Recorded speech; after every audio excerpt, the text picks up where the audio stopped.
السلام عليكم ورحمة الله وبركاته. ازيكم عاملين ايه؟ لو مهتم بالجديد والمفيد فعلا من التطبيقات اشترك في القناة وفعل زر الجرس عشان يوصلك كل ما هو جديد ومفيد. فعلا من التطبيقات في القناة عندي اقدر افك التطبيقات الحديثة اللي بتسهل عليك حياتك اليومية والتطبيقات الفيك وكمان التطبيقات الهاكر. النهاردة ان شاء الله مع شرح تطبيق جديد هو اسمه نوفو سمول بيزنس تشيكينج.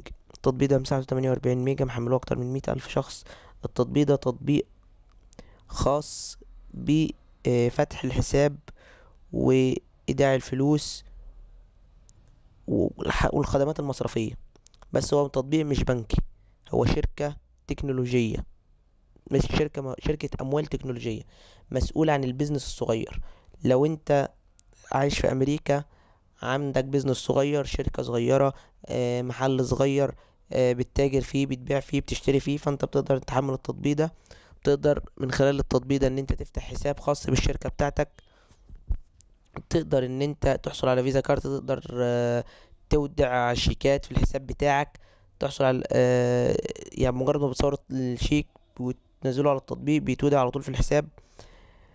كمان بتقدر ان انت تستلم فيزا كارت، تقدر تتعامل بيها في اي مكنة صراف آلي بدون ما تدفع يعني مصاريف الخدمة او يتخصم منك مصاريف زيادة. دي خدمة بتقدمها الشركة او التطبيق. كمان بتقدر تودع الفلوس وتقدر تدفع الفواتير بتاعتك الخاصة بالشركة أو بالمكان اللي انت فاتحه، وكل حاجة بتقدر تعملها من خلال التطبيق السهل البسيط ده. ده الغرض من التطبيق وده فايدة التطبيق. مشكلة التطبيق انه بتتضمن اعلانات وبيطلب منك الاشتراك وشراء التطبيق، بالاضافة لان التطبيق بيكون باللغة الانجليزية ومفهوش لغة عربية.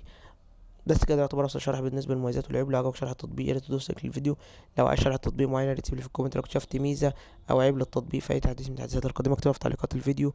بمناسبه لو اكتشفت ميزه او عيب اكتبها في تعليقات الفيديو، فده دايما تنويه بنوه عليه في اخر كل فيديو، علشان لو اي حد شاهد الفيديو بعد نزوله بفتره طويله وحمل التطبيق واكتشف فيه حاجه مختلفه سواء ميزه او عيب يكتبها في تعليقات الفيديو. واحنا دايما بنثبت التعليقات بتاعتك سواء ايجابيه او سلبيه، علشان اي حد غيرك يخش على الفيديو ويحاول ان هو يشوف الفيديو ويحاول ان هو يحمل التطبيق يعرف ان التطبيق تم فيه تحديث.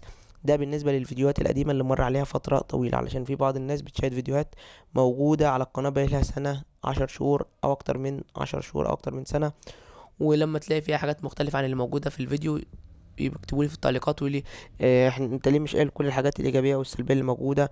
ده ببساطه لان وقت شرح التطبيق او وقت نزول الفيديو ما كانتش الحاجات اللي انت لقيتها دلوقتي هي اللي موجوده في التطبيق. يعني لما الفيديو نزل كانت الحاجات الايجابيه والسلبيه دي ما كانتش لسه موجوده. في خلال الفتره دي تم تحديثات للتطبيق، لان دي يا جماعه تحديثات بينزل لها، تطبيقات بينزل لها تحديثات على طول مستمريه.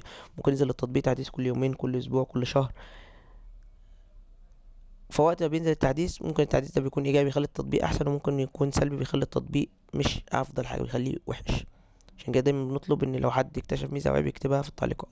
اما لو انت لقيت الفيديو موجود على القناه موجود بقاله فتره طويله وخايف ان انت تحمله عشان ما يكونش فيه حاجات مش هتعجبك، ممكن تكتب لي في تعليقات اي فيديو او تراسلني على الفيس او على ماسنجر على اكونت باسم مراجع برامج، وتقول لي اشرح لي التطبيق ده مره كمان، وانا انزل لك شرح مبسط ومفصل للتطبيق، مميزاته وعيوبه وازاي بيشتغل وازاي بتشترك عليه وازاي بتلغي الاشتراك وكل حاجه عن التطبيق. وشكرا، سلام عليكم.